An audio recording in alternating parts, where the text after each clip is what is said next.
నమస్తే, welcome to Bharati TV. నేను బాపయ్య.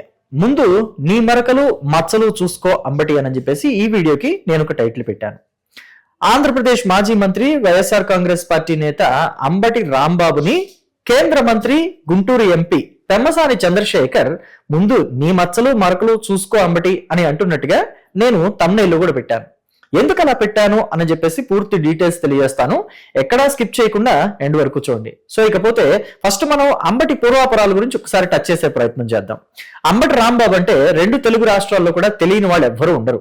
ముఖ్యంగా వైఎస్ఆర్ కాంగ్రెస్ పార్టీ వాళ్ళకి చాలా ఇష్టమైన నాయకుడు. ఎందుకంటే జగన్మోహన్ రెడ్డి కాంగ్రెస్ పార్టీలో సోనియా గాంధీ తన తండ్రి చనిపోయిన తర్వాత, అంటే జగన్మోహన్ రెడ్డి తండ్రి రాజశేఖర రెడ్డి చనిపోయిన తర్వాత కాంగ్రెస్ పార్టీ అధినేత్రి సోనియా గాంధీ ఆయన్ని ముఖ్యమంత్రిని చేయలేదు అన్న కోపంతో ఆ పార్టీ వదిలి బయటకు వచ్చినప్పుడు అంబటి రాంబాబు జగన్మోహన్ రెడ్డి వెంట అడుగులో అడుగేసి బయటకు వచ్చారు.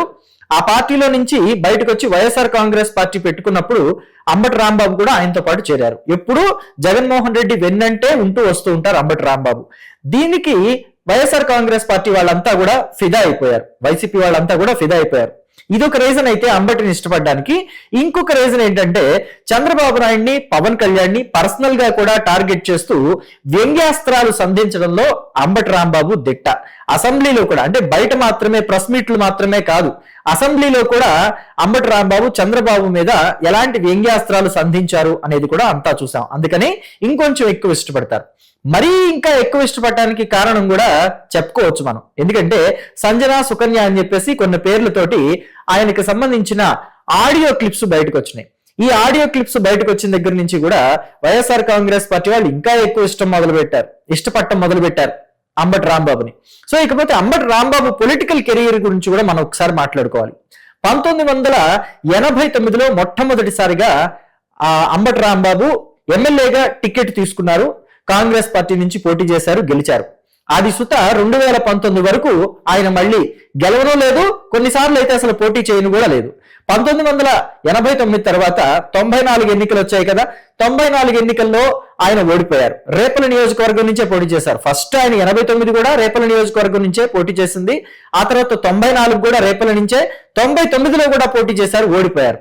99లో ఓడిపోయిన తర్వాత ఆయన అసలు ఎన్నికలకి 2 టర్ములు దూరంగా ఉన్నారు. 2004లోనూ కంటెస్ట్ చేయలేదు, 2009లోనూ కంటెస్ట్ చేయలేదు. అయితే ఒక టర్మ్ లో మాత్రం, అంటే 2004లో కాంగ్రెస్ పార్టీ అధికారంలోకి వచ్చిన తర్వాత వైఎస్ రాజశేఖర రెడ్డి ఆయన్ని ఏపీఐఏసీ చైర్పర్సన్ గా చేశారు. సో అలాగా చిన్న చిన్న పదవులు తీసుకుని టైం పాస్ చేశారు తప్ప ఎక్కడా కూడా ఆయన మళ్ళీ ఎమ్మెల్యేగా గెలిచిన దాఖలాలు అయితే లేవు. 2014లో కానీ జగన్మోహన్ రెడ్డి ఆయన్ని సత్తెనపల్లి నుంచి పోటీ చేయమని అవకాశం ఇస్తే తప్ప పోటీ చేసే దిక్కులేదు అంబటి రాంబాబుకి. అప్పుడు కూడా కోడెల శివప్రసాద్ మీద పోటీ చేసి ఓడిపోయారు. ఇక 2019 ఎన్నికలకు వస్తే ఫ్యాన్ గాలి బాగా వీచి జగన్ హవా విస్తృతంగా ఉన్న రోజుల్లో కాస్తో కోస్తో గుడ్డిలో మెల్ల అన్నట్టుగా గెలిచి బయటపడ్డారు కోడెల శివప్రసాద్ మీద. సో అప్పుడు ఆయన అసెంబ్లీలోకి అడుగుపెట్టారు 30 ఏళ్ల తర్వాత. సో ఇది ఆయన గెలుపోటముల గురించి రాజకీయ పరంగా మనం చూసుకుంటే. అయితే గెలిచిన తర్వాత ఇక అంబటి రాంబాబు ఎప్పటికప్పుడు జగన్మోహన్ రెడ్డి కోసం బాగా, అంటే అధికార ప్రతినిధి దగ్గర నుంచి అనేక హోదాల్లో జగన్మోహన్ రెడ్డి కోసం, వైసీపీ కోసం మాట్లాడుతూనే ఉంటారు కదా.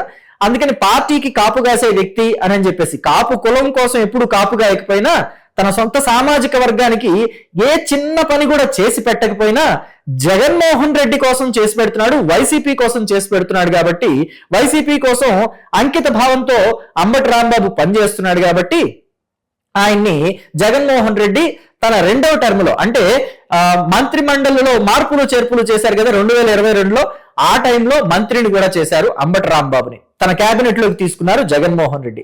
సో మొత్తం మీద మంత్రి కూడా అయ్యాడు జగన్మోహన్ రెడ్డి పుణ్యమా అంటూ. సో ఇక నాకు ఎదురు లేదు, నాకు తిరుగులేదు అనుకున్నాడేమో. 2024లో అంబటి రాంబాబు తీవ్రంగా రెచ్చిపోయారు. అసలు ఎన్నికలకు ముందు వై నాట్ 175 అని జగన్మోహన్ రెడ్డి ఒక్కసారి అంటే అంబటి రాంబాబు లాంటి వాళ్ళు 100 సార్లు అన్నారు. అసలు గెలిచేది మేమే, చంద్రబాబు కూడా ఓడిపోతాడు, అందులో డౌట్ లేదు. నారా లోకేష్ అయితే గెలిచే అవకాశమే లేదు. పవన్ కళ్యాణ్ 2019లో 2 చోట్ల పోటీ చేసి ఓడిపోయాడు. ఈసారి ఏ ధైర్యంతో ఒక చోట పోటీ చేస్తున్నాడో ఈసారి కూడా ఓడిపోతాడని చెప్పేసి ఎగతాళిగా మాట్లాడారు. మొత్తం మీద వాళ్ళందరూ గెలిచారు, అంబటి రాంబాబు ఓడిపోయాడు. అంబటి రాంబాబే కాదు, వైఎస్ఆర్ కాంగ్రెస్ పార్టీ వై నాట్ 175 అంటే ఆ 175 నుంచి కేవలం మిగిలింది 11 మాత్రమే. 151 వస్తే 2019లో 2024 వచ్చేసరికి కేవలం 11 సీట్లకు మాత్రమే వాళ్ళు పరిమితం అయిపోవాల్సి వచ్చింది. సో గర్వభంగం జరిగింది.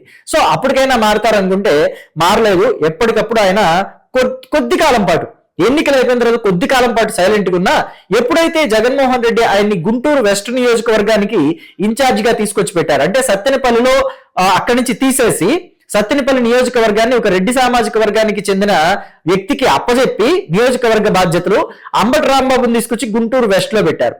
ఎప్పుడైతే అంబటి రాంబాబుని గుంటూరు వెస్ట్ నియోజకవర్గం వైసీపీ ఇన్ఛార్జిగా బాధ్యతలు అప్పచెప్పారో అప్పటి నుంచి మళ్ళీ రెచ్చిపోవడం మొదలు పెట్టారు. అంటే సత్తెనపల్లిలో ఓడబీకేసి తీసుకొచ్చి ఇక్కడ పెట్టారు. ఇప్పటికైనా నేను మాట్లాడకపోతే, ఇప్పటికైనా జగన్మోహన్ రెడ్డికి నచ్చినట్టు మాట్లాడకపోతే నన్ను మళ్ళీ తీసుకెళ్లి ఎక్కడ పడేస్తాడో, అసలు ఉంచుతాడో లేదో పార్టీలో అని చెప్పేసి అంబటికి భయం వేసినట్టుంది.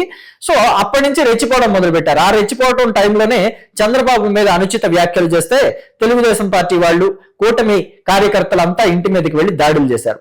సో ఇది అంబటి రాంబాబు వ్యవహారం, ఆయన పూర్వాపరాలు. ఇక పెమ్మసాని చంద్రశేఖర్ గురించి చూడాలి.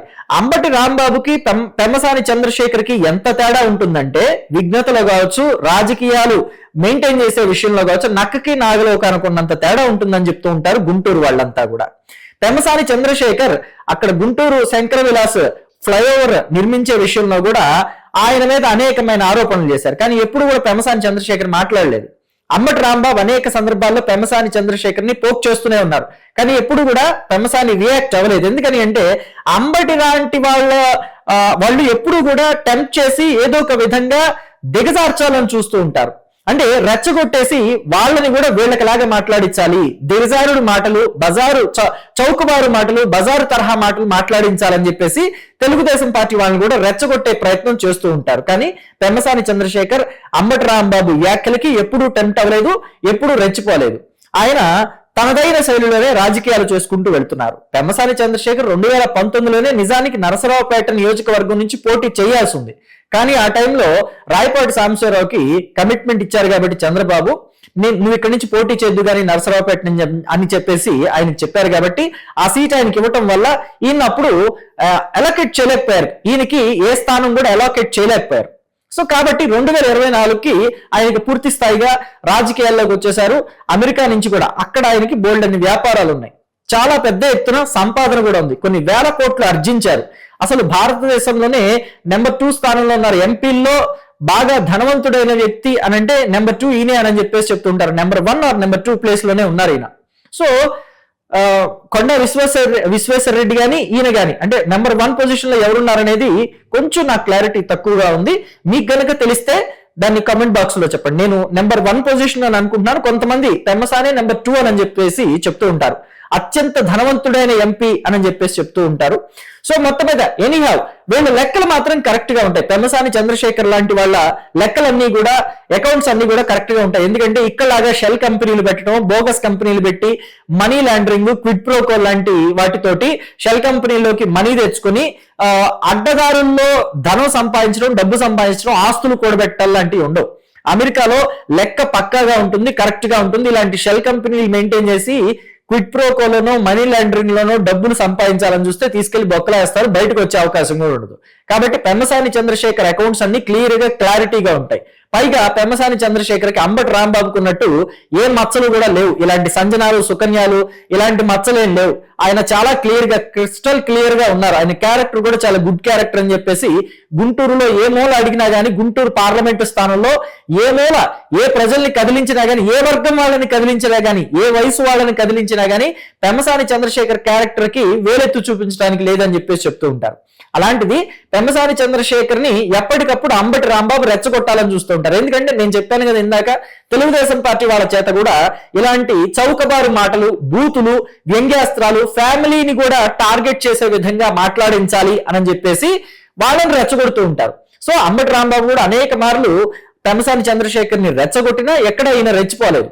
కానీ నిన్న మాత్రం జగన్మోహన్ రెడ్డి విషయంలో ఘాటుగానే స్పందించారని చెప్పాలి పెమ్మసాని చంద్రశేఖర్. జగన్మోహన్ రెడ్డి చంద్రబాబును ఉద్దేశించి, చంద్రబాబు సుందర ముఖారవిందం చూసి ఏ కంపెనీలు వస్తాయి ఆంధ్రప్రదేశ్ కి అని చెప్పి మాట్లాడారు. అయితే పెమ్మసాని చంద్రశేఖర్ మాత్రం చాలా స్ట్రాంగ్ రిప్లై ఇచ్చారు. ఆయన ముఖం చూసే గతంలో ఉమ్మడి ఆంధ్రప్రదేశ్ లో అనేక కంపెనీలు వచ్చాయి. ఇప్పుడు కూడా TCS, Cognizant, Google data centre, అలాగే మిత్తల్ కంపెనీ వాళ్ళది అంటే ఆర్సెలర్ మిత్తల్ ఇలాంటి కంపెనీలన్నీ కూడా వచ్చాయి. మీ ముఖం చూసి అయితే ఎవరు రావటం లేదు, రారు కూడా అని చెప్పేసి మాట్లాడారు. అయినా కానీ బాడీ షేమింగ్ చేయటం అనేది మీకు మొదటి నుంచి ఉన్న అలవాటు.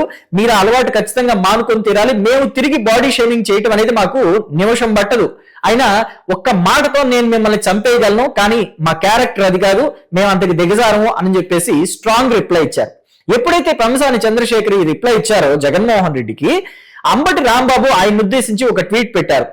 మీరు ఒక్క మాటతో చంపేస్తారా? చంపేసే లాంటి వాళ్ళైనా పెమ్మసాని మీరు 2029 ఎన్నికల్లో ప్రజలు మీకు ఓటుతో బుద్ధి చెప్తారు, ప్రజలు మిమ్మల్ని తంతే మీరు వెళ్ళి అమెరికాలో పడతారు అని చెప్పేసి మాట్లాడారు. అమెరికాలో తంతేని ఇక్కడికి వచ్చి పట్టమో, లేకపోతే ఇక్కడ తంతే అమెరికా వెళ్లి పట్టము అనే మాటలు వైఎస్ఆర్ కాంగ్రెస్ పార్టీ వాళ్ళకి మొదటి నుంచి వాళ్ళ నోట్లో నానుతూనే ఉంటాయి. గతంలో కూడా కొడాలి నాని అక్కడ గన్నవరంలో యార్లగడ్డ వెంకట్రావును ఉద్దేశించి, అలాగే గుడివాడలో వెనిగళ్ల రాముని ఉద్దేశించి ఇలాంటి మాటలే మాట్లాడారు. కౌంటింగ్ రోజు వాళ్ళు మధ్యాహ్నానికల్లా గన్నవరంలోనే ఫ్లైట్ ఎక్కుతారు, అమెరికాకి టికెట్లు బుక్ చేసుకుంటారు, వాళ్ళు రిటర్న్ ఫ్లైట్ లో వెళ్ళిపోతారు, వాళ్ళని నమ్ముకుని ఇక్కడ రెచ్చిపోయిన తెలుగుదేశం పార్టీ కార్యకర్తలకి రేపటి నుంచి ఉంటుంది అని చెప్పేసి వార్నింగ్లు ఇచ్చారు. ఎవరు వెళ్ళిపోయారు కౌంటింగ్ మధ్యలో నుంచి? ఆనాడు కొడాలి నాని, వల్లభనేని వంశీయే కదా ఇద్దరు వెళ్ళిపోయింది. మధ్యలో నుంచి కౌంటింగ్ హాల్ నుంచి వెళ్ళిపోవటం మనం కళ్ళారో చూసాం కదా. ఇది చూసి కూడా అంబటి రాంబాబు మళ్ళీ 2029లో కౌంటింగ్ మధ్యలో నుంచే వెళ్ళిపోతారు, తంతే ఇక్కడ ప్రజలంతే వెళ్ళి అమెరికాలో పడతారని చెప్పేసి అంటున్నారంటే అంబటి రాంబాబుకి, వైఎస్ఆర్ కాంగ్రెస్ పార్టీకి మళ్ళీ ఇదే గతి పడుతుంది అనుకోవాలా? వైఎస్ఆర్ కాంగ్రెస్ పార్టీ మళ్ళీ ప్రతిపక్ష హోదా కూడా దక్కించుకోలేని స్థాయికి పడిపోయే అవకాశాలు ఇంకా మెండుగానే కనిపిస్తున్నాయి అనుకోవాలా? ఎందుకంటే వాళ్ళ వైఖరి ఇలా బూతులతోటి ఇలా పర్సనల్ గా టార్గెట్ చేయటం, తంతే అక్కడ వెళ్ళి పడతారు ఇక్కడ వెళ్ళి పడతారు అని చెప్పేసి అనటం, లేకపోతే రెచ్చగొట్టే వైఖరిలో మనుషుల్ని రెచ్చగొడుతూ మాట్లాడటం, దిగజారుడు వ్యాఖ్యలు చేసేలాగా రెచ్చగొట్టడం, ఇవన్నీ కూడా గతంలో మనం చూసాం. ఆ వైఖరి రాష్ట్ర ప్రజలకి నచ్చలేదు. నచ్చకే వాళ్ళని 11 సీట్లకు పరిమితం చేశారు. కానీ వాళ్ళ వైఖరిలో ఇంకా మార్పు రాకపోతే, అంబటి లాంటి వాళ్ళు ఇంకా అదే తోవలో నడుస్తుంటే, చంద్రబాబుని అమ్మ అలిబూతులు తిట్టడం, లేకపోతే అంటే కొంచెం వ్యంగ్యాస్త్రాలు సంధించడం, వెటకారంగా మాట్లాడటం, ఇబ్బందికరంగా మాట్లాడటం, ఫ్యామిలీని టార్గెట్ చేయటం, ఇలాంటివన్నీ చేస్తూ రెచ్చగొట్టే వ్యాఖ్యలు చేయటం, తంతే అక్కడెళ్ళి పడతావు ఇక్కడెళ్ళి పడతావు అని అంటుంటే మళ్ళీ 2029లో కూడా వైసీపీకి ఇదే గతి పడుతుంది అని చెప్పేసి అనుకోవటంలో ఏమైనా ఆశ్చర్యం ఉందంటారా? వైఎస్ఆర్ కాంగ్రెస్ పార్టీ 2029లో మళ్ళీ ఓడిపోతే ఖచ్చితంగా ఆ కారణం అంబటి రాంబాబు లాంటి వాళ్ళు, రోజా లాంటి వాళ్ళు, కొడాలి నాని లాంటి వాళ్ళే అవుతారు అని చెప్పేసి మీరు అనుకుంటున్నారా? మీ అభిప్రాయాన్ని కమెంట్ బాక్స్ లో తెలియజేయండి. అలాగే ఇంకొక మాటకు సంబంధించి కూడా మీ అభిప్రాయాన్ని ఖచ్చితంగా షేర్ చేసుకోండి. ఇక్కడ గుంటూరు పార్లమెంటు స్థానంలో ఎంతమంది వైసీపీ నాయకులు మళ్ళీ గెలిచే అవకాశం ఉంటుంది అనుకుంటున్నారు? అసలు ఆ గుంటూరు పార్లమెంటు స్థానంలో వైసీపీ నాయకులకి గెలిచే ఛాన్స్ ఉంటుందా ఉండదా? మొన్నటిలాగానే మళ్ళీ 0కే పరిమితం అయిపోతారా గుంటూరులో? లేదా ఏదైనా ఒక్క ఛాన్స్ అన్నా ఒక్కళ్ళన్నా గెలిచే అవకాశం ఉంటుందా? మీ అభిప్రాయాన్ని కమెంట్ బాక్స్ లో తెలియచేయండి. Thank you.